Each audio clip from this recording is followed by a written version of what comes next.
ये कई बार चर्चा हुई है। चर्चा में कई बार ये व्यक्ति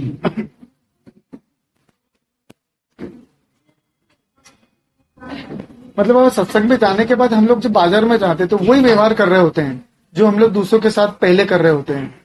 तो आपको सुनने के बाद हमें ये एनालिसिस नहीं होता कि हमें कुछ परिवर्तन आया है कि नहीं। हम खुद सेल्फ एनालिसिस नहीं कर पाते हैं। तो या तो हमने सत्संग का लाभ नहीं उठाया, हमने आत्मसात नहीं किया उसको, या आप कुछ कमी देखते हैं तो क्या कमी देखते हैं कि हम सत्संग के बाद हम उसको आत्मसात नहीं कर रहे हैं क्या। तो इतने लोग हैं आपके साथ में ऐसे। देखिए, पहले तो ये लाभ और हानि की भाषा, जिसके चित्त में लाभ और हानि है, वो मेरा और कोई शब्द नहीं था उसको बोलने के लिए। कहो तुम कुछ भी कहो, लेकिन वो आ रहा तो मतलब लाभ और हानि अगर चित्त में किसी के नहीं, तुम तो बहाने, तुम तो मात्र लाभ और हानि जिसके गणित में, उस आदमी का सत्संग से कुछ लेना देना नहीं। सत्संग का मतलब लाभ और हानि बिल्कुल नहीं, ना इससे कुछ लाभ होगा और ना इससे कुछ हानि। सत्संग जैसा तुम सुनते हो, सत्संग की परिभाषा ही तुमने ऐसे सुनी कि सत्संग में लाभ होता है, तो तुम लाभ ढूंढ रहे हो। सत्संग में लाभ होना चाहिए, क्योंकि तुम लोभ की भाषा, लोभ से लाभ आ, जो लोभ से भरा है वो लाभ की बात बोले। तो पहली बात तो यह है कि सत्संग में लाभ और हानि का कोई गणित नहीं, ये दोनों ही बातें निकाल। क्योंकि तुमने आज तक सत्संग की जो परिभाषा सुनी है, और सत्संग में लोभ और हानि की बातें कही गई, लाभ और हानि की बातें हैं। ऐसा करोगे तो लाभ हो जाएगा और ऐसा करोगे तो हानि। ये बिल्कुल दोनों ही चीजें मन के अंतर्गत आती, और मन से हटके सत्संग होता है। सत्संग का मतलब होता है मन के बाहर खड़े हो जाए। मन की भाषा में सत्संग का कोई मतलब नहीं, क्योंकि मन कभी भी सत्संग नहीं कर सकता। मन के होते कभी कभी कोई भी कभी भी सत्संग का मतलब नहीं समझ। यहां लाभ और हानि की बात नहीं है, यहां अंडरस्टैंडिंग की बात, समझ की बात बहुत गहरी। लाभ और हानि की बिल्कुल बात है, क्योंकि जहां तक लाभ और हानि का संबंध है वहां तक नहीं कर। तो सत्संग है अत्यांत रूपांतरित होने की घटना, और रूपांतरित होने के लिए लाभ और हानि की जरूरत नहीं है। जिस तरह से तुम सो रहे, नींद में हो, सपने में, और सपने में तुमने लाभ और हानि की भाषा बनाई, और फिर तुम्हारी नींद खुल गई, खड़े हो गए तुम। अब खड़े हो गए अगर आप, तो जितने लाभ हानि के गणित थे तुम्हारे जो सपने में चल रहे थे, सपने टूट गया। तो सपना टूट गया तो लाभ और हानि की भाषा दोनों टूट गई। तो मूल बात अगर आप देखोगे तो सत्संग का मतलब है कि ये समझ लो कि तुम सपने में जीते। यह समझना है, लाभ और हानि की तरह नहीं देख, समझना कि गहरे से तुमने अगर ये समझ लिया कि तुम स्वप्न में हो, तुम मूर्छा में हो। सत्संग में मूर्छा तोड़ी जाती, मिलता कुछ नहीं। जहां जहां भी ठीक ठीक सत्संग हो रहा होगा वह मूर्छा तोड़ी जाए, और मूर्छा का कोई अंत नहीं है, उसे लाभ हानि से नहीं देख सकते। निश्चित ही प्रत्येक सत्संग में कुछ न कुछ मूर्छा हमारी टूटती है, निश्चित टूटती।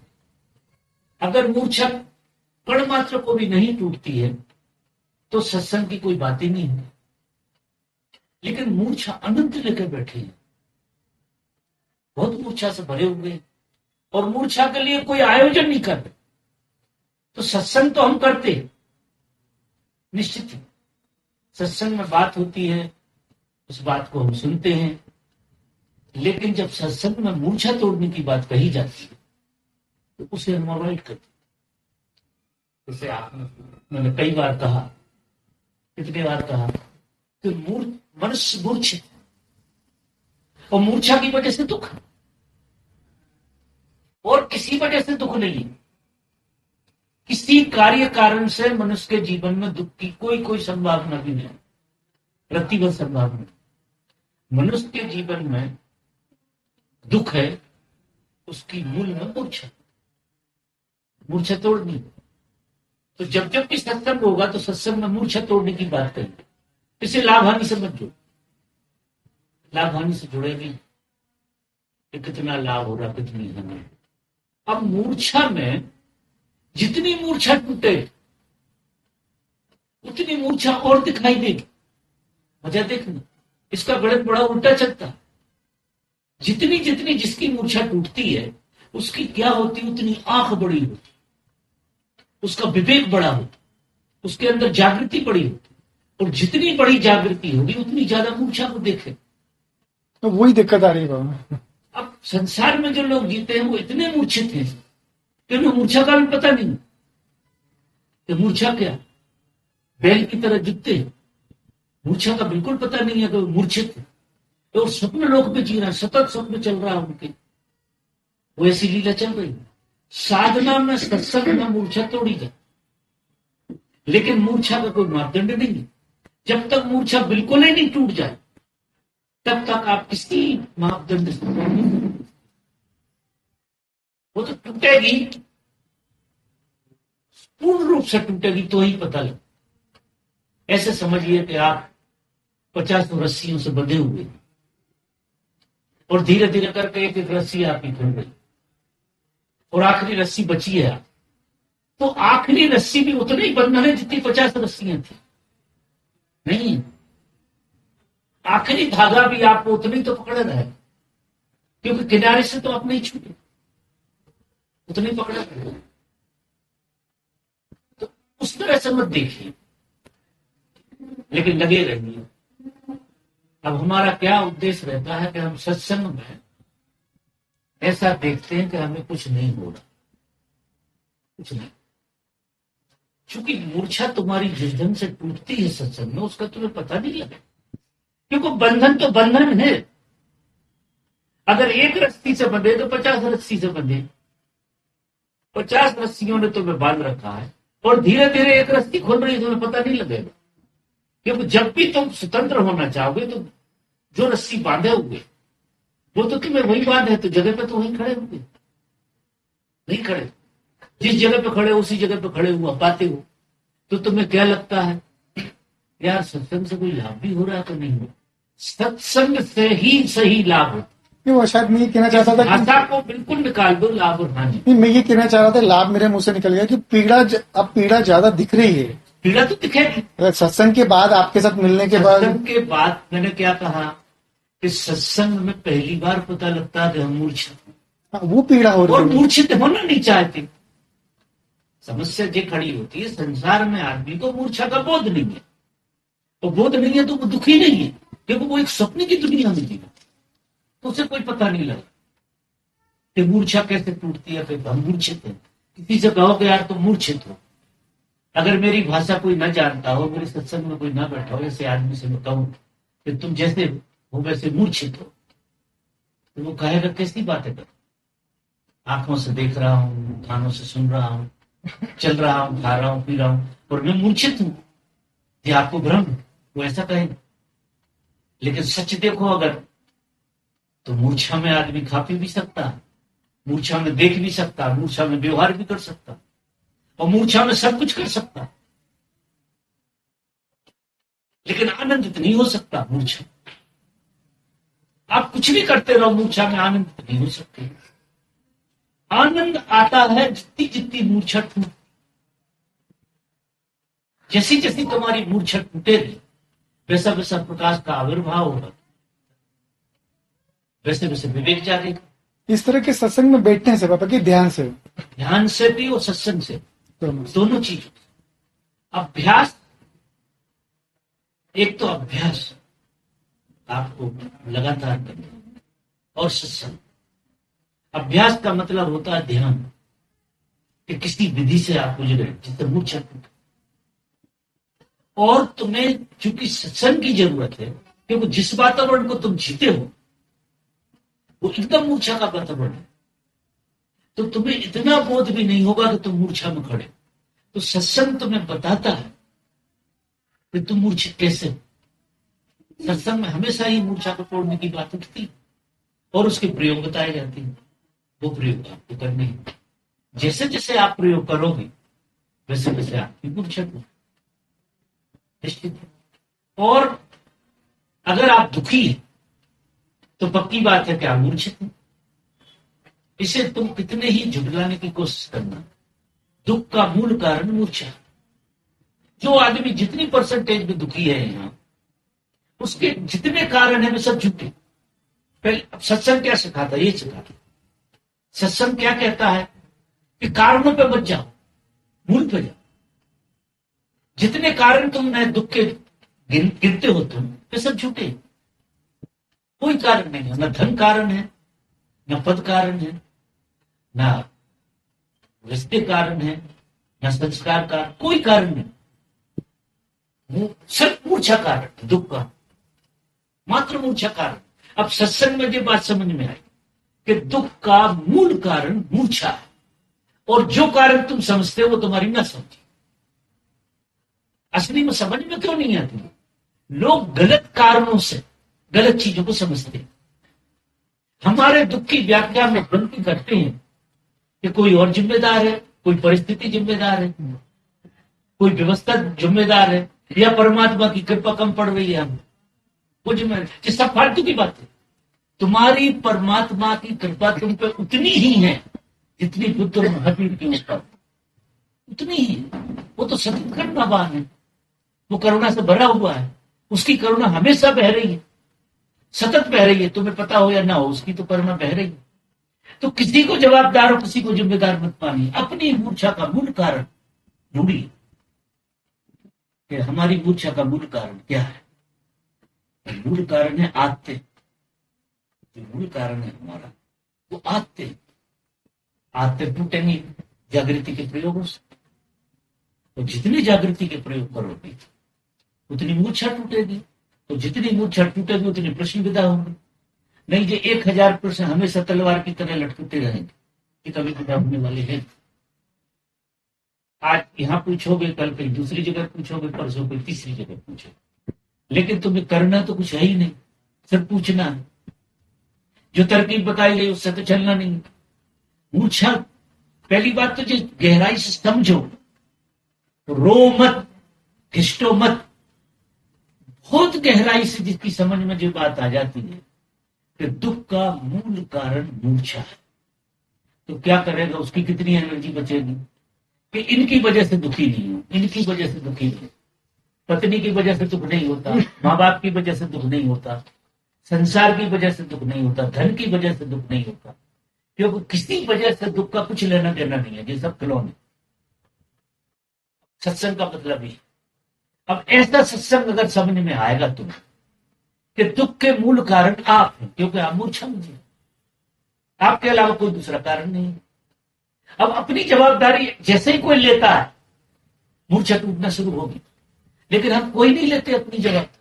हमारे दुखों के कारण इतने हैं जिसका कोई हिसाब नहीं। ये है और वो है। जब तक कोई ये सोचता रहेगा कि मेरे दुख का कोई और कारण है, तब तक कभी भी वो दुख से बाहर नहीं जा सकता। कोई उपाय नहीं। पूरी जवाबदारी लो कि दुख के कारण आप हैं, क्योंकि आप मूर्छा में जी रहे हैं, आप स्वप्न लोक में जी रहे हैं। और जब स्वप्न लोक में कोई जीता है, मूर्छा में जीता है, तो प्रकृति उसको खूब मारती, इधर से उधर पटकती, उधर से उधर पटकती, क्योंकि प्रकृति चाहती है कि तुम मूर्छा के बाहर आओ। सारा संसार घसीट रहा है, सारे संसार की बुरी हालत हो रही है। क्यों हो रही है? तो प्रकृति किसी को चैन से नहीं रहने देती। प्रकृति नहीं चाहती कि तुम मूर्छा में रहो, क्योंकि वो अत्यंतिक प्रेम करती है तुम्हें। तुम्हारे भीतर एक सुगंध पैदा कर, एक आत्मा पैदा कर दो, और तुम आत्मा पैदा करने की सोच नहीं रहे, तो पता नहीं कौन सी चीज पैदा करना चाहते। और तुम्हारी तकलीफों का ठीकरा तुम किसी पर ठोकते रहते, या तो इस पर ठोकोगे और इस पर ठोकोगे। कभी गौर किया है? बहुत गहरे से एनालिसिस करना अपने कमरे में बैठ के कि तुम्हारे दुख का कारण कोई और नहीं हो सकता। तो जब तक ये चित्त में साफ साफ सत्संग से सब इतनी क्लियरिटी आएगी सत्संग से कि हमारे दुख का कोई और कारण नहीं, हम स्वयं कारण, तो जवाबदारी आ गई, आधी समस्या हल हो गई ना। अगर दूसरा कारण है तो इसका निदान कभी नहीं निकल सकता, आदमी हमेशा दुखी रहे। अगर कोई और कारण, और तो कारण कोई होता नहीं हमारे अलावा। तो अब ये सब सत्संग में समझ में आएगी आपको। संसार की भाषा क्या कहती है कि बिल्कुल तुम्हारे साथ गलत है, कि वो झूठे लोग झूठों को झूठी बातें बताते रहते कि तुम्हारे लिए बहुत गलत हुआ, तुम्हारी बीवी ने तुम्हारे साथ बहुत गलत। संसारी लोग तो जीते हैं निश्चित ही कि तुम्हारे भाई ने तुम्हारे साथ बहुत धोखा दिया और इसने वो किया और उसने वो किया। ये संसार की भाषा। इसलिए धर्म की यात्रा में चलन की भाषा बिल्कुल बंद कर देना। जो सब लोग जानते हैं, जो चलन में है, वो भाषा झूठी है। सत्य चलन में नहीं होता, सत्य का कोई चलन नहीं होता। सत्य आत्मा से पैदा होता है, चलन से नहीं। अगर चलन की भाषा मान के चलोगे तो सत्य से तो वंचित रहो। तो साधक जो है वो चलन की भाषा छोड़ देता। तो जो सब लोग कह रहे हैं उसके हाथ जोड़ो, क्योंकि जो सब लोग जानते हैं सत्य सब लोग नहीं जान सकते। झूठ सब लोग जान सकते। झूठ इतने जल्दी व्यापक होती है पूरे समाज में जिसका कोई हिसाब नहीं। कितने जल्दी फैलती है झूठ। और सच तो आपके अलावा दूसरे को दिखेगा ही नहीं, आप फैला नहीं सकते उसे। इतना कठिन काम है जिसका कोई हिसाब नहीं। एक आदमी सच की बात तुम्हारी जिसे सच कहती उसे मान जाए तो चमत्कार, और झूठी बात 50 आदमी मान के खड़े हो जाएंगे।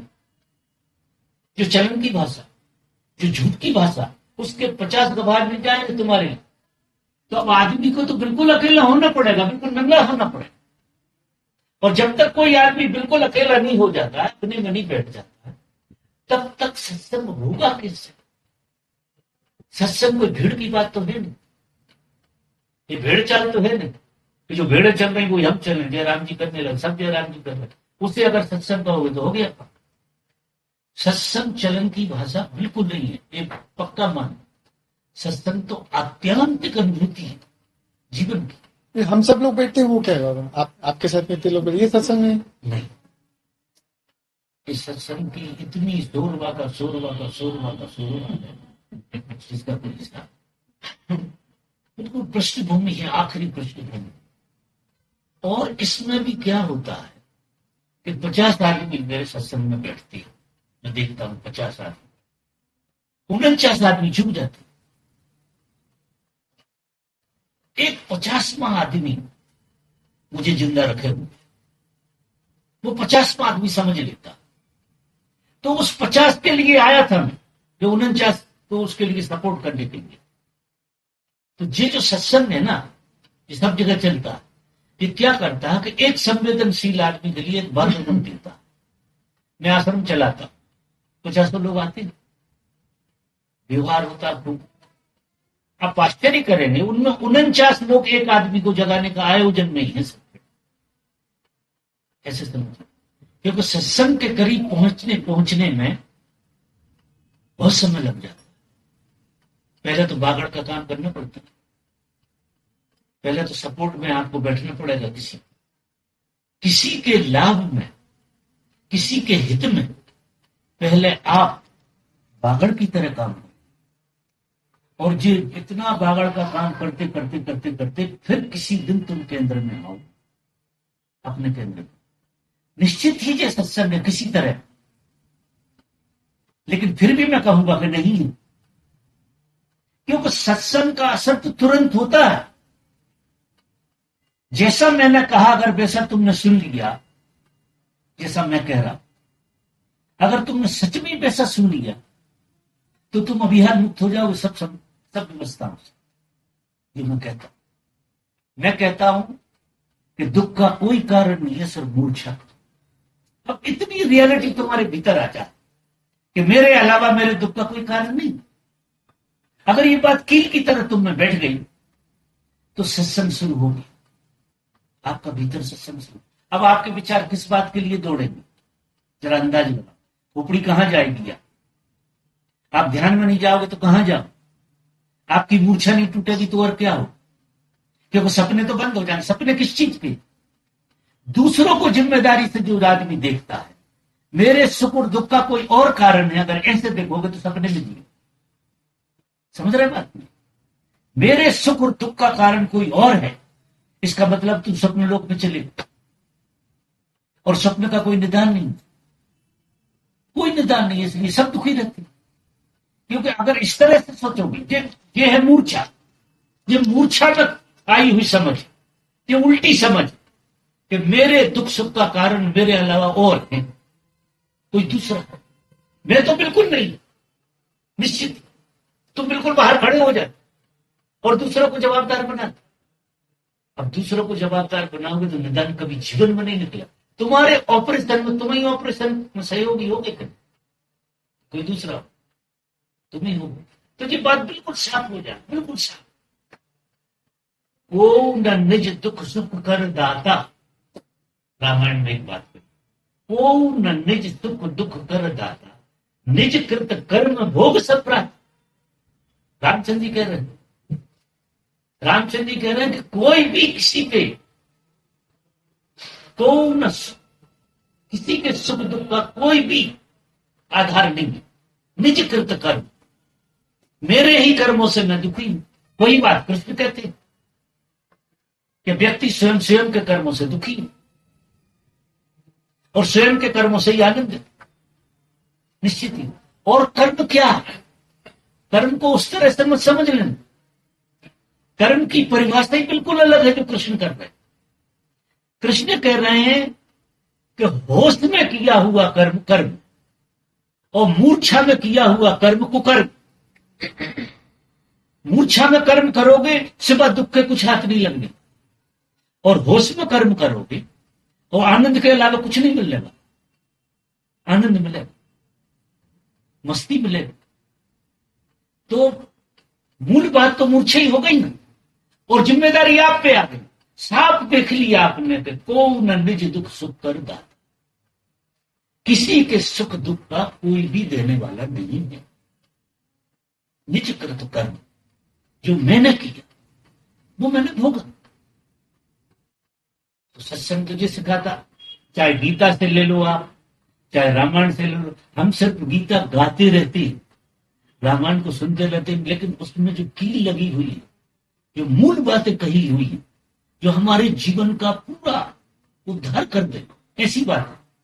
अगर एक बात भी क्लिक हो जाए ना तुम्हें गीता में से, एक बात भी, हजारों सूत्र कृष्ण का है, ओशो कह रहे हजारों सूत्र, अगर एक सूत्र भी सीधा सीधा बैठ जाए, तुम सीधे सीधे उसको झेल जाओ।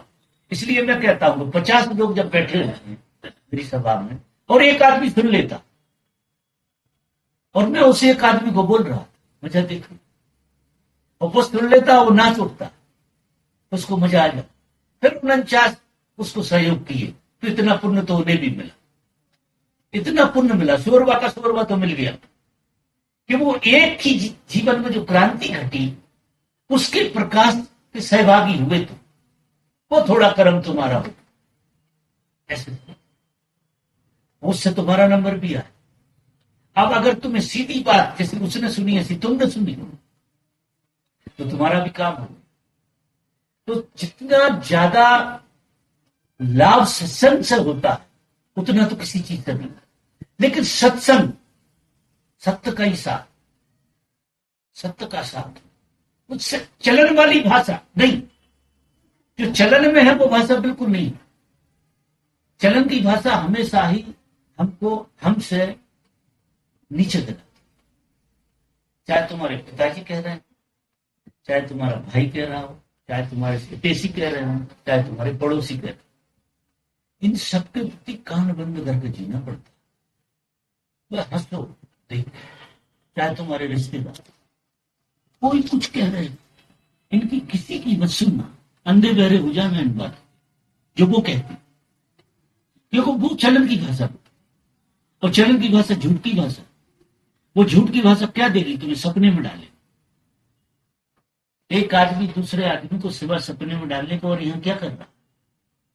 पति पत्नी एक दूसरे को जिंदगी भर सपने में डालते रहते, सवेरे से शाम तक दूसरा धंधा नहीं है सपने में डालने, ऐसे ऐसे सपने खड़े करते, दौड़ बेटा, दौड़ाते रहते, हाथ में कुछ लगता नहीं, सपनों में कोई तृप्ति होना नहीं, एक के बाद दूसरा सपना, दूसरे के बाद तीसरा सपना। सत्य की यात्रा में किसी की नहीं सुननी,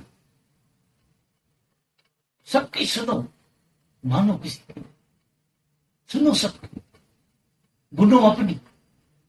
अब ऐसे नाटककार होकर जीना पड़ेगा जिसका कोई हिसाब नहीं, और वो भी जताओ मत के हम तुम्हारी सुन नहीं। अगर ऐसा जताओगे तो उपद्रव में पड़ जाओ।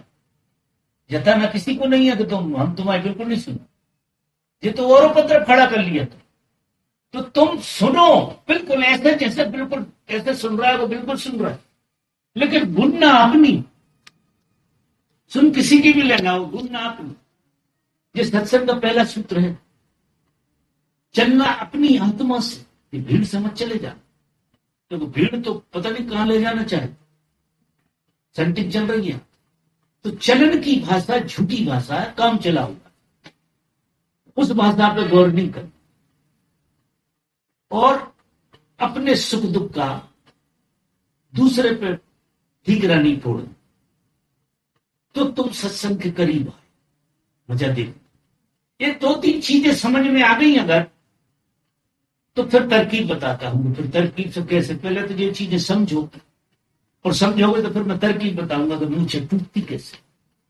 मैं तो बहुत बार बताता हूं, जो सुनता है वो सुनता है। जिनने मेरी बात मानी है, मैं अमेरिका में गया था, कुछ लोगों को मेरे सूत्र इतने जबरदस्त समझ में आ गए, तो उनकी मेरे पर मैसेज आए, जो खबरें, वो धन्यवादी हो गए। उनने कहा कि ऐसा आदमी पहली बार अमेरिका में प्रवेश किया, इतनी बात स्पष्ट करने वाला, तो इस तरह से घुमा कर जो बात बिल्कुल सीधी सीधी कहना, फिलोसफी की तरह नहीं।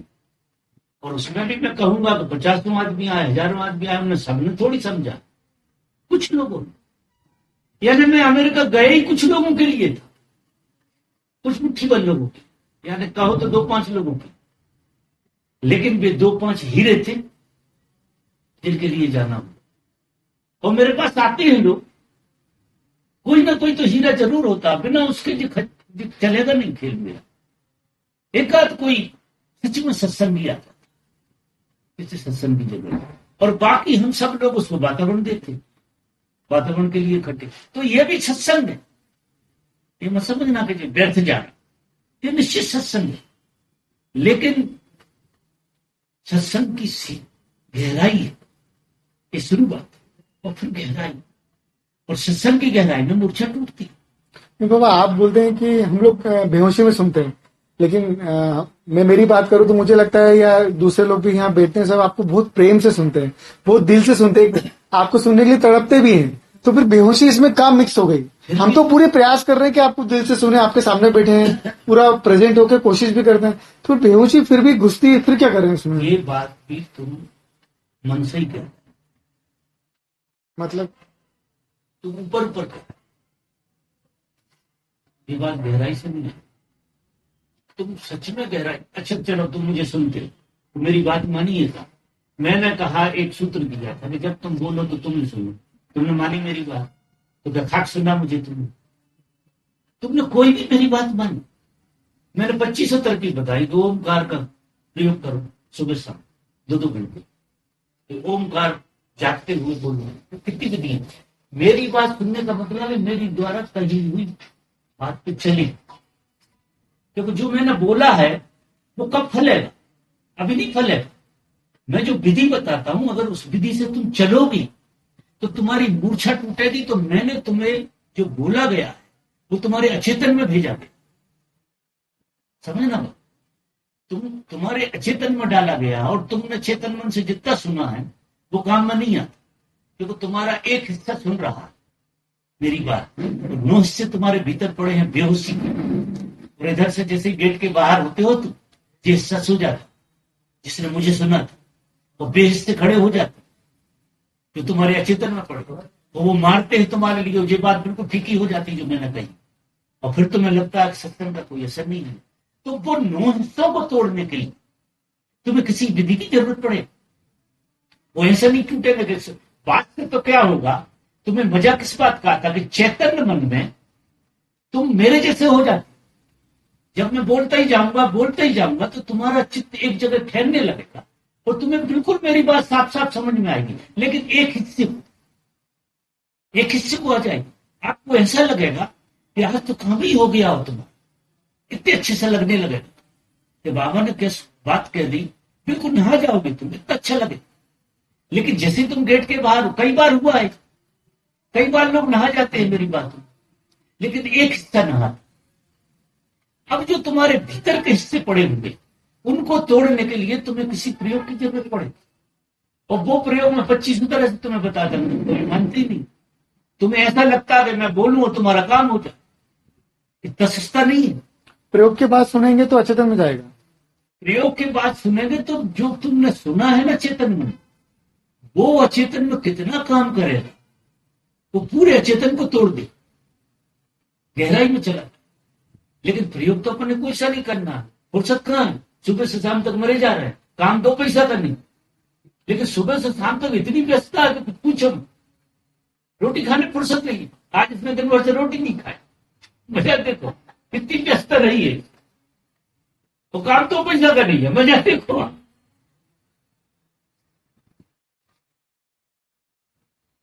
क्या है देखो, जब तक कोई व्यक्ति कम से कम 2 घंटे अपने लिए नहीं दे, 2 घंटे प्रत्येक व्यक्ति को स्वयं के लिए देना चाहिए।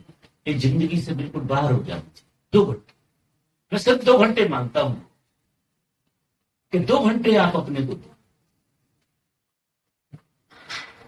सुबह 2 या शाम। अगर 2 घंटे तुमने अपने को, क्योंकि तुम अपने को तो समय ही नहीं है तुम्हारा, तुम पता नहीं किस किस काम के लिए बने हुए। अपने को छोड़कर तुम पता नहीं कौन कौन के काम के लिए बने, अपने काम में बिल्कुल नहीं आ रहे और दूसरे के काम में दौड़ रहे हो, भाग रहे हो, इधर जा रहे हो, उधर जा रहे हो। या तो लोगों के पीछे भाग रहे हैं, पैसे के पीछे भाग रहे हैं। पैसा भी दूसरी चीज है और लोग भी दूसरी चीज। मतलब आप जरा सोचना, कभी गहराई से सोचना कि अपने लिए कभी सोचा है क्या? तो अपने लिए नहीं सोचते, तुम सपनों के लिए सोचते रहे। अब तुम्हारा कैसे उद्धार होगा? तुम कैसे सत्संग की बात समझ पाओ? तो 2 घंटे में कहता हूं कि अपने लिए देना सीखो पहले। उसमें तुम सब उठाकर, तुम्हारी जितनी होल है उठाकर फेंक दूंगा कि 2 घंटे में आप संसार में से बाहर हो गए। और तुम 2 घंटे में तुम लौटे कि नहीं लौटे, इतने गहरे से जानो कि वे 2 घंटे आपको परमात्मा के लिए दिए थे। तुम परमात्मा को कभी टाइम देते हो? बिल्कुल टाइम नहीं देते। जैसे परमात्मा तो अनावश्यक आवश्यकता, परमात्मा के बगैर सब चलता है, अठन्नी के बगैर नहीं चलता। परमात्मा के बगैर खूब चल रहा, ना रोटी के, सब चीजों के बगैर नहीं चलता। एक एक चीज चाहिए हमें, परमात्मा आखिरी चीज है, उसके बगैर तो खूब चल रहा है। चल रहा है नहीं, उसकी तो सिर्फ इसलिए जरूरत पड़ती है कि ये सब होता रहे कि ड्रामाबाजी। इसलिए कभी कभी उसकी जरूरत, परमात्मा के लिए तुम्हें जरूरत बिल्कुल नहीं हो। शुद्ध परमात्मा की, अच्छा तुम्हें ईमानदारी से कहो, शुद्ध परमात्मा की जरूरत है कि नहीं? नहीं है ना, तो फिर सत्संग का मतलब क्या? तुम्हें परमात्मा की आवश्यकता ही नहीं है। मैं ऐसे 50 लोग देखता हूं और जब गला पकड़ के पूछता हूं सच में परमात्मा की जरूरत है अभी तुम्हें, तो वो कहेंगे कि 5 करोड़ मिलने के बाद परमात्मा की जरूरत, 2 करोड़ मिलने के बाद परमात्मा आना चाहिए। ऐसे परमात्मा क्या कर्म का है कि आज ही आ गया, और आज ही आ गया तो किसी कर्म के नहीं रहे, तो वो कहेंगे कि जरा व्यवस्था तो सुधर जाएंगे। तो ऐसा आदमी मुझे ढूंढने से नहीं मिलता जिसे परमात्मा की, और कोई ऐसा आदमी मुझे मिल जाएगा ना, ऐसा कभी भूल चूक से कभी मुझे एकाध मिला भी है, और ऐसा कभी मिल जाएगा जिसका परमात्मा के बगैर कुछ नहीं चल रहा, वहां मैं प्रकट होकर बता दूंगा ये है परमात्मा। किसी को जरूरत तो हो, लेकिन सब झूठ बोलते। हजारों लोगों के साथ व्यवहार कर रहा हूं, पूरी पृथ्वी पर घूमता, हजारों लोगों से व्यवहार चल, परमात्मा के अलावा सब चीजों की जरूरत है, उसकी जरूरत नहीं। अब तुम कहो सत्संग के लाभ, ईमानदारी से घरे में तो देखो पहले, कि सत्संग की जरूरत है तो कोई और संग की जरूरत। सब झूठ बोलते, चलन की भाषा बोलते हैं, मनोरंजन दूसरी तरफ होता है, ऐसा मनोरंजन यहाँ हो जाए, बात खत्म हो जाए। परमात्मा की तो जैसी प्यास जगेगी, जैसी जैसी प्यास जगती है, वैसा वैसा परमात्मा प्रकट होता है। तो वो वह प्यास पे निर्भर रहता है। वह हम सब लोग अभी इस सत्संग के लिए हम तड़पते हैं आपके साथ आने के लिए, तो तो ये क्या उतनी प्यास नहीं, है, ये क्या है?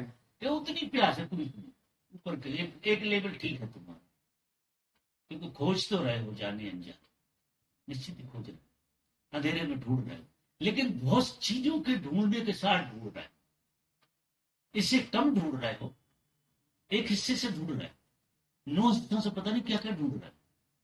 और जितनी तुरा से दूसरी चीजें ढूंढ रहे हो, उतनी तुरा से ये नहीं ढूंढ रहे, क्योंकि जो तो मैं तुम्हें पकड़ के बिठा लेता हूं तो बैठ जाते हो, ऊर्जा में भर के बिठा देता हूं तुम्हें कि तुम हिल नहीं पाते। 2.5 घंटे मुझे लोग सुनते रहते हैं, वो ऊर्जा का ऐसा फैलाव होता है तो उसमें भी बैठे रहते हैं। मैं नए नए तरीके से बातें बताता रहता हूँ, सुनते 2.5 घंटे के, अभी 2.5 घंटे के लेक्चर में उस पर आए 2.5 घंटा विदेश में लोग आगे थे, टेंशन में जीने वाले मूर्ति पर बैठे, तो वो तो ऊर्जा घेर लेती, वो एक वातावरण बनता है, उससे वो बैठे रहते। चेतन मन में उनके बात बिल्कुल फिट बैठ जाती है, बाबा जी बिल्कुल सही बात, 101% चेतन मन में आ जाता। और जैसे ही वो कहते हैं हम सवेरे काम पे गए, और सब जगह की बातें खत्म हो जाती है, हम वहीं के वहीं कंगाल हो जाते, क्योंकि तुम एक हिस्से में रिचो और दूसरे हिस्से में तुम्हारी कंगाली खड़ी हो जाती। तो सौभाग्यशाली हो, एक हिस्से में तो रिचो। अगर तुम किसी तरकीब से चलना शुरू कर दो, किसी विधि विधान से जीने लगो, जो मूर्छा तोड़ने के विधान, तो तुम रोज रोज अमीर हो। अमीरी धन पैसे से नहीं होती जनाब, किन्हीं किन्हीं दिनों में हम पत्थर की बेंच पे सोते थे, वहां भी सत्संग करते, पत्थर की सलाह पे सोते थे, सब घर की स्थिति अड़चन थी, लेकिन मस्ती इतनी थी, देखो वो तो घर सामने भी देखा, पल के लाले पड़ रहे होंगे, क्योंकि किसी चीज से मस्ती का लेना देना नहीं। ये तो बाद में सब परिस्थिति है, ये बच्चों के भाग से होगा जो भी, हमें तो जरूरत न पहले थी ना आज, जैसे पहले खड़े थे वैसे आज खड़े, वो कपड़ा पहले पहनते थे वही आज पहन रहे हैं। जब हमारे पास धेला नहीं था जब भी ऐसी, और आज भी ऐसे, क्योंकि धन से जीवन का कुछ लेना देना,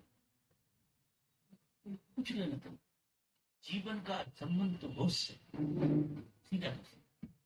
अगर होश होगा तो ये धन पर फिर आई जाएंगे पता नहीं कहां से, लेकिन मूल बात तुम्हें परमात्मा की प्यास जग जाए, परमात्मा तुम्हारी अत्यंत आवश्यकता होना चाहिए। और वो जैसे जैसे मूर्छा टूटे तुम बेचैन हो, बिना परमात्मा के जी नहीं पाओ। और सौभाग्यशाली है वो जिनके चित्त में एक चीज आ जाए कि बिना परमात्मा के जिया नहीं जा सकता, वो खोजी। अभी तो परमात्मा के बगैर खूब जिया जाता, खूब रोटी खा रहे, खूब सो रहे हैं, खूब दौड़ रहे हैं, भाग दुनिया भर के कर्म पर, नहीं है परमात्मा तो कोई खास बात है। कभी कभार कहीं सत्संग में जाके ऐसा भी कर लेते हैं, अरे भाई हम सत्संग में, तो वो आग जली नहीं, वो जलते जलते जल, उसकी शुरुआत हुई है थोड़ी सी, इसलिए तुम बार बार मिल जाते हो, उसकी थोड़ी बहुत शुरुआत, उसे मैं सौभाग्य मानता हूं। लेकिन जो भीतर अंधेरा पड़ा हुआ है वो ऐसे टूट गए, मतलब लाखों जन्म बनते, और तुमने पता नहीं कितने सत्संग किए हैं पहले, तब तुम इतना मुझे भी सुन पाते, बड़ा मुश्किल मानता। बाबा एक आखिरी यहाँ इसी से रिलेटेड था, सत्संग में हम लोग जैसे घर से चलते हैं कि सत्संग में शामिल हो रहे हैं, तो किस तरीके से यहाँ प्रेजेंट हुए हैं, कि ऐसा नहीं दुकान पे बैठे हैं पता नहीं आए तो यहाँ पर आ गए, मतलब अरे कि देखो तुम व्याख्या में मत उलझो, तुम दूसरों की निंदा स्तुति में चले, नहीं, मैं मेरी बात आप तुम्हारी भाई नहीं, किस तरीके से हम लोग बैठे निंदा हैं, स्तुति का रहस्य बिल्कुल नहीं होना, नहीं किस तरीके से प्रेजेंट रहे यहाँ पर, वो तो तुम दूसरों की बात करो, अपनी बात करो, क्या वो मैं दूसरों किस के बारे में मत पूछो कि जे ऐसे आते जी फोन सुन लेते, जो ऐसा कर लेते, नहीं उसकी बात नहीं कर रहा बाबा, आप अपनी बात किस तरीके से यहाँ बैठे हैं, किस तरीके से सुने, किस तरीके से प्रेजेंट रहे। देखो सत्संग का कोई नियम नहीं, ये नियम परंपराएं ही हमारे प्राण खाए जाते, नियम सारे बंधन होते हैं। सत्संग की तुमने समझ आना चाहिए। सत्संग का मूल समझेगा जो आदमी, वो अपने आप नियम में आए। अब किसी को नियम से जबरदस्ती बांध कर वो बंधन रहता है उसको। वो जैसे नियम के बाहर होगा तो घोड़े जैसे दौड़े। ये नियम का ऐसे काम नहीं करता। सत्संग में एक ही नियम काम करता है कि तुम होश में आओ। जितनी देर सत्संग में रहो उतनी देर ज्यादा होश में तो कम से कम। ये नियम और दूसरा कोई नहीं। क्योंकि होश वाले आदमी की अपने सारी चीजें उसमें संतुलन है। जैसे ही तुम होश से बैठोगे, होश से बात करोगे, होश से घर से चलोगे, तो जो बिजाती चीज है तुम्हारे भीतर से जो बिदर होगा, वो होश किसी बिजाती चीज को स्वीकार नहीं करता, छुड़ा ले। नहीं फिर तो तुम ये निंदा स्तुति में पड़ जाओ, तुम्हारी में भी पड़ जाओगे, दूसरों में तो पड़े ही थे। तुम्हें ऐसा लगता है कि सब एक नियम में बन के जीना चाहिए, तुम्हारे हिसाब से जीना चाहिए। यहाँ कोई किसी के हिसाब से, धर्म में कोई किसी के हिसाब से नहीं। संसार में जीते लोग एक दूसरे के हिसाब। धर्म में तो निजता होती, निजता। हर आदमी निजता में जीता है, तो उसमें एक ही नियम काम करेगा और कोई नियम काम नहीं। होश। अगर आप होश से जीते हैं, सत्संग फलेगा। अगर आप बेहोशी में जीते हैं तो आपको सत्संग के छूटे पड़े। और कोई नियम तुम बांधने की कोशिश मत करो, और दूसरों पे तो थोप नहीं कि लोगों को ऐसा होना चाहिए, लोगों को ऐसा आना चाहिए। अब तुम होश में जियो, तुम्हारा वातावरण इतना होश में है तो तुम्हें देख के लोगों को होश जन्म देगा। कहने से नहीं, कहने से नहीं, जीने से। कह सुन के बातें नहीं होती धर्म, जीने से बातें। कलम वो तुम्हारी ऐसी कि दूसरे लोगों को समझ नहीं।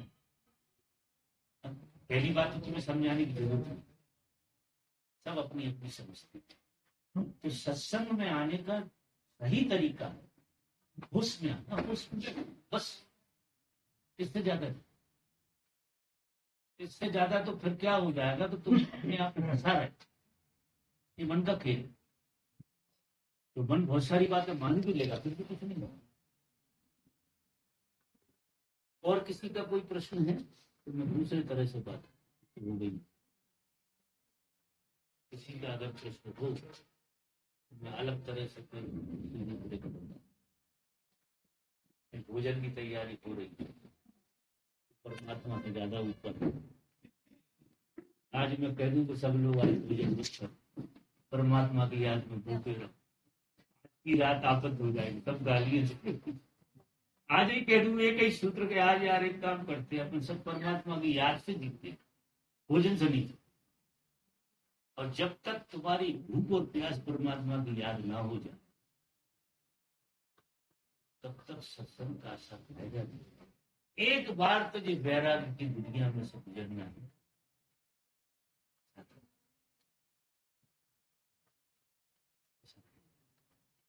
हम तो जरा जरा सी चीजों के लिए होने लगे। परमात्मा की याद तो छोड़ो, जाने क्या क्या यादें आने नहीं। आपको कुछ पूछना है? ध्यान में अनुभव होते हैं क्या? क्योंकि ध्यान यदि हो और होश थोड़ा भी टाइम के लिए भी मतलब समझे तो अनुभव हो ही नहीं सकता। लोग बोलते ऐसे अनुभव हुए, ये अनुभव हुए, तो क्या वहाँ कहीं निद्रा में ही होता है? पूछा में ही, क्योंकि जैसा सकता है तो जैसा हम बोलते रिलैक्स हो जाता है ध्यान में, जरा यदि थोड़ी आ जाए तो रिलैक्स होते हैं, वैसे यदि सर ही रह जाते हैं ध्यान में। ध्यान कहाँ मतलब फिर कौन सा ध्यान? असली में क्या है कि ध्यान में तो तुम बोल, ध्यान की घटना ऐसी नहीं। ध्यान तुम्हें बिल्कुल नहीं साथ, तुम्हें सर्वमूर्छा हो जाए। ध्यान नहीं साथ, मूर्छा में ध्यान को ढके। मूर्छा में आत्मा को ढकेंगे, आत्मा की खोज नहीं करते। ये गलत तरीके से सोचा जाता।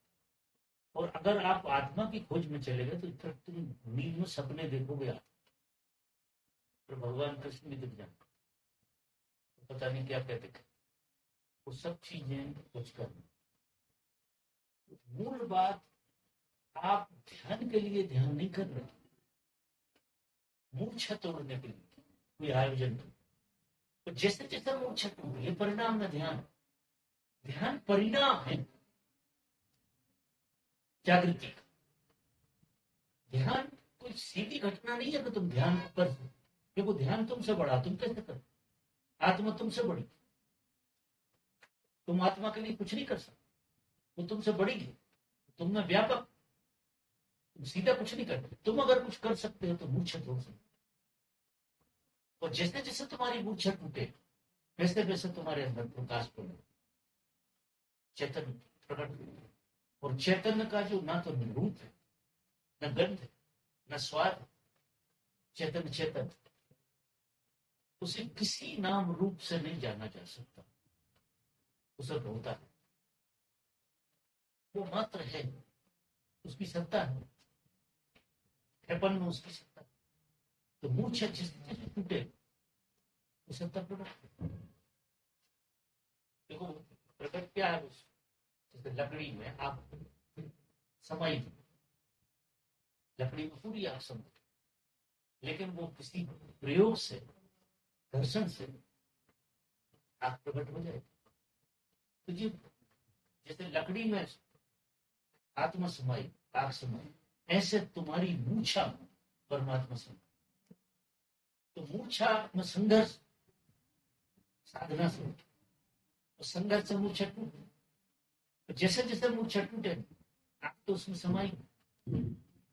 कुछ भी विधि करो, मतलब हारा पे कि अपन एकाग्र होते हैं, तो एफर्ट्स महसूस होते कि एफर्ट्स चल रहे हैं। नहीं, एफर्ट जब तक आप कर रहे हैं तब तक एफर्ट कर रहे हैं, क्योंकि आप मूर्छा में, और मूर्छा पे फट से अब उसका ध्यान से कुछ लेना देना, उसे ध्यान मत समझ, उसे ध्यान की संज्ञा मत, वो मूर्छा तोड़ने का आयुध। जैसे मैं कहता हूं कि बोलने को सुनो, जब तुम बोलते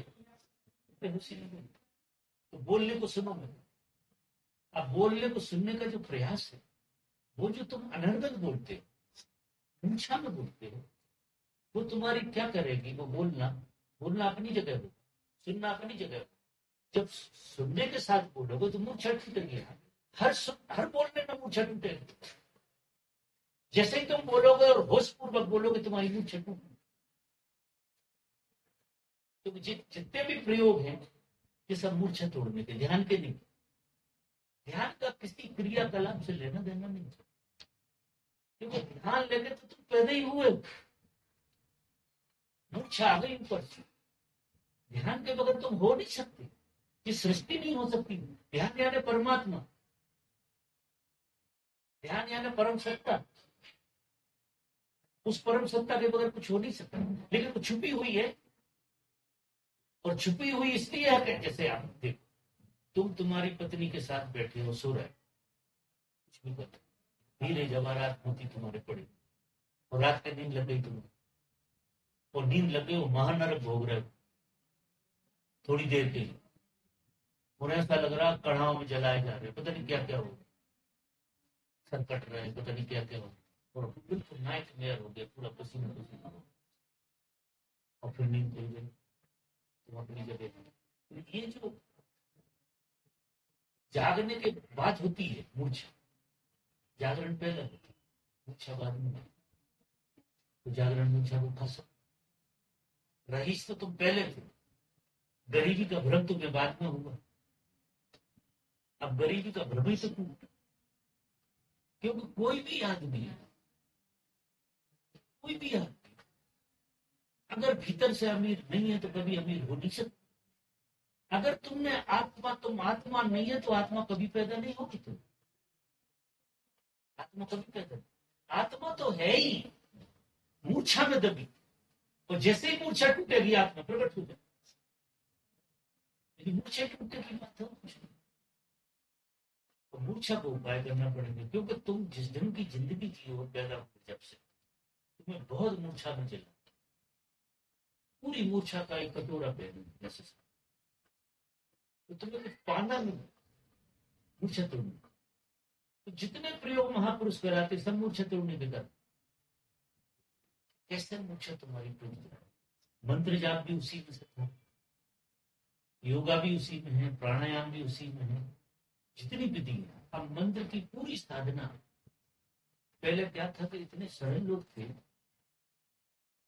इसलिए मंत्र दे देते थे गुरु शिष्य को, और मंत्र से उनकी मूर्छा जो भी होती थी वो टूट जाती, और बड़े मजे में आ जाते, अकेला मंत्र तोड़। आज बुद्धि इतनी ज्यादा फ्रस्ट्रेशन में चली गई, उसने इतना कैप्चर कर लिया कि मंत्र काम में आ गया। तो फिर उन्होंने कहा कि यंत्र तंत्र सबका उपयोग, ये यंत्र तंत्र है, ये योग प्राणायाम,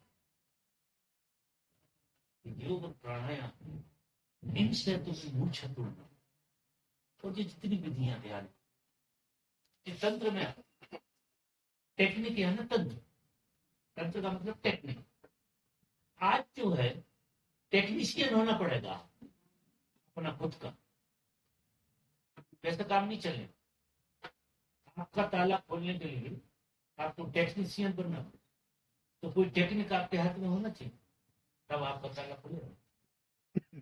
तो किसी भी विधि से, ये जितनी भी विधियां हैं, ये सारी विधियां मूर्छा तोड़ने, चाहे तो धारा की तरफ जा रहे हो, चाहे नाभि की तरफ जा रहे हो, चाहे श्वासों की तरफ जा रहे हो, चाहे विपස්සना कर रहे हो, चाहे त्राटक कर रहे हो, चाहे डायनामिक कर रहे हो, चाहे कुंडलिनी कर रहे हो, ये सब टेक्निक। तो ये टेक्निक क्या करती है? मूर्छा को तोड़, जैसे ही मूर्छा टूटे, आपके भीतर आत्मा समाई हुई है, इसका आपसे पता लग जाए निश्चित। क्योंकि तो पता लगाने वाली भी आत्मा ही है। जो तत्व पता लगाने की बात कर रहा, ढूंढ रहा, वो आत्मा ही आत्मा को ढूंढ रही है। आश्चर्य कर, अंधेरे में हो गया सब, तो छुपी हुई फिर कसमसा रही, ढूंढ अपने को ही। आप बहुत गहरे में देखो तो अपने को ही ढूंढ रहे हैं, चाहे धन में ढूंढ रहे हो, चाहे पद में ढूंढ रहे हो, चाहे स्त्री में ढूंढ रहे हो, चाहे बाजार में ढूंढ रहे हो। आप बहुत गौर से देखोगे तो सब कुछ ढूंढने के बाद जब आप अपने को नहीं ढूंढ पाते हो, तो आप वहीं खड़े रहते हो, सब ढूंढ लेते। और आप जब अपने को नहीं ढूंढ पाते तो उतने ही ज्यादा परेशान होते जितना सब कुछ ढूंढते हो। क्या कुछ ढूंढने से ढूंढने में हो जाता है? कहने सुनने के लिए होता, देखने दिखाने को होता, क्या ढूंढ लिया? जब तक स्वयं को ही नहीं ढूंढ दो तब तक तृप्ति नहीं हो गए हैं। बस हम स्वयं में खो गए, तो स्वयं में ही हमें ढूंढना है। गुरु यही बताता, गुरु जो कहता है कि तुम्हें स्वयं को ढूंढना, क्योंकि तुम स्वयं में खो गए। अब वो कैसे खो गए? जैसे रात के तुमने सपना देखा, तो सपने में क्या हुआ? तुम खो गए और कुछ और हो गए। यहां भी तुम सपना देख रहे हो, जो तुम जान रहे हो, मान रहे हो, जो जी रहे हो, समझ रहे हो, वो एक सपना हो गए। ये लंबा सपना है, वो छोटा सपना है, इतना भेद। वो सपना बार बार टूट जाता है, इसलिए लगता है कि वो सपना है, और ये सपना सतत चल रहा है, इसलिए ये सपना नहीं लगता। और कोई आदमी कहेगा ये सपना मानने तैयार नहीं। और जिस दिन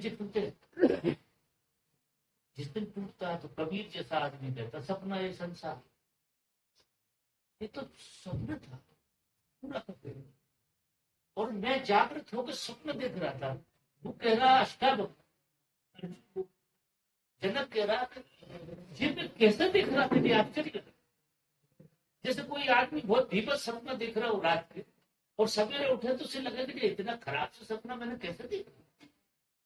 क्योंकि जाग के तो उसके कोई कारण दिखते नहीं, कोई संगति भी नहीं बैठती उस सपने की। जब तुम जाग जाते हो बैठती है, जो रात में तुमने देखा, तुम सुबह हंसी के और कुछ नहीं आएगी कि यार मैं इतना बड़ा सपना देख रहा, रात भर देखता रहा, पता नहीं कौन कौन सी यात्रा कर रहा है। और उठोगे जब ऐसा लगेगा, जब जागोगे तो ऐसा यहाँ लगे। एक बार कोई जाग जा, एक फिर सपने में खूब आए और इसका खूब मजा ले, लौट जा। जिससे तुम्हें पता लग गया कि तुम सपने से लौट आते, इसलिए दोबारा सपना देखो। नहीं तुम एक बार भी सपने में दोबारा से नहीं जाओगे अगर लौटने की पता ना हो तो। तुम क्यों चले जाते हो सपने? क्योंकि तुम लौट आते हो, ये भी पता होता है जागरण में आगे। ऐसा ही धर्म की बात, धर्म में एक बार पता लग जाए कि तुम सपने के बाहर हो जाओ, और फिर ये दुनिया रहे जो कि क्यों रहे, और तुम इस सपने से खूब खेलो, क्योंकि मर्जी जब वापस लौट जाओ। ये कला हो गई, ये आर्ट ऑफ लिविंग। जिसको ये जगत सपने की तरह हो जाता है, वो इससे ज्यादा अच्छे से खेलता, क्योंकि डर तो है ही नहीं, वो किसी चीज से डर तो रहा नहीं। आंख बंद करेगा अपने को चला जाए, और फिर खेलने आ जाएगा, क्योंकि खेलने आता है वो किसी और वजह से, कि मेरा टूट गया तुम्हारा और टूट जाए। तो तुमसे तो सपने में आके ही बोलना पड़ेगा, जागरण से तो कोई सपने की भाषा जान नहीं सकता। मुझे भी आना पड़ता है आपके सपने में, आपसे सपने की भाषा बोलना पड़ता है, और इस आशा में बोलना पड़ती है कि जैसा मेरा टूटा ऐसा तुम्हारा टूट जाए। 17 साल में ये बताता, और बात है तो बोलता तो सपने में ही, क्योंकि रहना तो मुझे यहाँ पड़ेगा ना जब आपसे बात करूँ, क्योंकि आप सपने लोक में खड़े हुए। तो सपने लोक में मुझे आप मेरा खेल देखो कैसा होता, कि मैं हूं किसी और जगह, और किसी सपने लोक में आके तुम्हें समझाना पड़ता, और दुनिया भर के ड्रामे करना, पत्नी के, बच्चों के, इसके उसके, परिवार के, पता नहीं क्या। और ये मुझे अच्छी तरह पता है कि जैसे खेल, लेकिन एक आशा में कि किसी दिन किसी को तो समझ में आता है, क्योंकि जो चीज मैंने जानी वो यार एक आध आदमी समझ जाए तो कुछ जीवन में मजा आ जाए, कुछ अलग तरह का मजा। तो बिना मतलब के बैठे हो, हर आदमी में मैं संभावना देखता हूँ, तुम सपने से रिहाई छूट सकते हो, क्योंकि कोई बड़ा भारी उपद्रव नहीं है, देख सपने ही रहे। ये जितने बंधन है ये मात्र सपने हैं और कुछ नहीं, बड़े बंधन नहीं है। अब सपना कोई बड़ा बंधन नहीं है, किसी ने झकझोर दिया आ गए। कई संतों ने ऐसा झकझोर दिया, कई लोगों के सपने टूटे। उस वजह से मुझे झकझोर उठा के ले गए यहाँ जंगल में फेंक दिया, वहां जाकर जो सपना तोड़ा, वहां आश्चर्य हो गया कि जी क्या हो, ये कैसे घट, माने आश्चर्य जो हो गया उसका नहीं, जहां मैं था उसका लगा आश्चर्य कि जी कैसे हो रहा, सब चीजें कैसे दिखाई दे। तो ये सारे जो खेल हैं समझ में आते हैं। जरा जरा सी सपने की लहरें टूटेगी तो तुम्हें एक आशा जगेगी, और यहाँ देखने लगो तुम अच्छे से। तो इसलिए मैं क्या कहता हूँ, चलन की भाषा सपने की भाषा, तुम आत्मा से जी, अपने से जी, अपने होने से जी, अपने कुब्बत से जी। और जैसे तुम जियोगे तो तुम्हें सपने की कला आ जाएगी जो टूटता कैसे, क्योंकि सपने को सपना बहुत मजबूत करता। जिन्हें तुम अपना कहते हो वो तुम्हारे सपने को मजबूत करने के बहुत बड़े हथियार। जिन्हें तुम साधन कहते हो वे भी तुम्हारे सपने को मजबूत करते। तो अब तुम्हें इनमें से निकल के कहीं ना कहीं किसी की शरण में जाना पड़े, और ऐसे व्यक्ति की जिसका सपना टूट उसमें जैसा आदमी ढूंढना पड़े। क्योंकि सपने के लोग में तो तुम्हें सपने की भाषा बताएंगे सब लोग, और तुम्हारे सपने को कमजोर करेंगे, और वो कहेंगे बेटा तुम कुछ कर नहीं रहे, बेकार तू कौन ही ध्यान, अब चढ़ाएंगे तुम्हें तो बहुत बड़ा सपना था, अब तुम भागे तो सब भूल भुलैया। यहाँ गजब की झूठी सलाह है, क्योंकि जहां जो आदमी खड़ा हो सलाह देता, वो दूसरी सलाह तो दे नहीं सकता। यहाँ तो सब लुका छुपी का खेल चल, इसलिए गुरु के बगैर बात बनती नहीं है, ये बात सच है। ओशो जैसे व्यक्ति को जब कोई समझ लेता तो ये बात बिल्कुल साफ समझ में आती है कि हम सुबह झूठ की, जो मैंने आपसे बात की, आप एक सूत्र को पकड़, एक सूत्र सपना तोड़ने की तरकीब बताई, एक सूत्र को पकड़ लो कि काऊ न निज दुख सुख कर जा। तुम्हारे दुख सुख का और कारण नहीं तुम्हारे, और तुम क्या कारण हो, तो मूर्छा, और मूर्छा स्वप्न थे, मूर्छा स्वप्न बनाती, और स्वप्न में कभी भी आनंद नहीं आ सकता। अब इस सत्संग में अगर समझ में आ गया फिर तरकीब है कि मूर्छा कैसे बनती है, तरकीब बताई, टेक्निक बताई, इस टेक्निक से सब। तो अब होता क्या है जो आपने प्रश्न किया कि एक तो ये स्वप्न है जो यहाँ सतगुरु कोई ऐसा खेल खेलता है पहले तुम्हें स्वप्न से कोई भी आप जा नहीं सकता, इतना मीठा है और इतना कलेक्टिव है और इतनी ताकत है इसकी कि इसमें से निकलना बहुत मुश्किल है, ये हम भी जानते। सतगुरु क्या कहते हैं कि भीतर तुम जाओ अंदर, तो वो तुम्हें अंदर की यात्रा कराओ। अंदर इससे बड़ा सपना दिखता है, तुम्हारी कुंडली जाग रही है, चक्र जाग रहे हैं, प्रकाश जल रहा है तुम्हारे भीतर, ब्रह्मा विष्णु महेश के दर्शन हो रहे हैं तुम्हारे भीतर, बहुत सारा खेल, बहुत सारा, तो सारा खेल होता है। अब इस सपने को अगर इतना बड़ा सपना ना डाला जाए तो ये सपना छूटा नहीं, जब तक पूरा छूटा हो जाता है तो वो भी छूटा। अभी क्या है कि जब तक तुम्हें ये सपना झूठा नहीं हो, जब तक ये सपने आते रहे, प्रकाश जलेगा, तीसरी आंख जलेगी, ऊर्जा उठ रही है। अभी मेरे पास फोन आते, कल एक लड़की का फोन आया बम्बई से, उसकी कुंडली जाग गई है, ऊर्जा उठ रही है, वो एक बार सपने लोक में चली गई, दूसरे में। तो एक सपने लोक से दूसरे सपने लोक में किसी के प्रेम में आओगे तो वो दूसरे में डाले।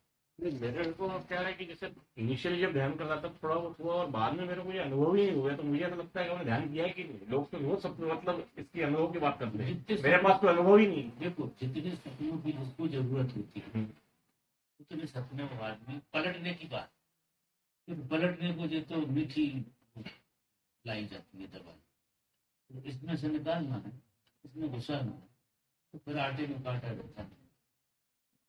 जब तुम उस पर राजी होने लगते हो अपने से, तो ये सपने पूरा होंगे।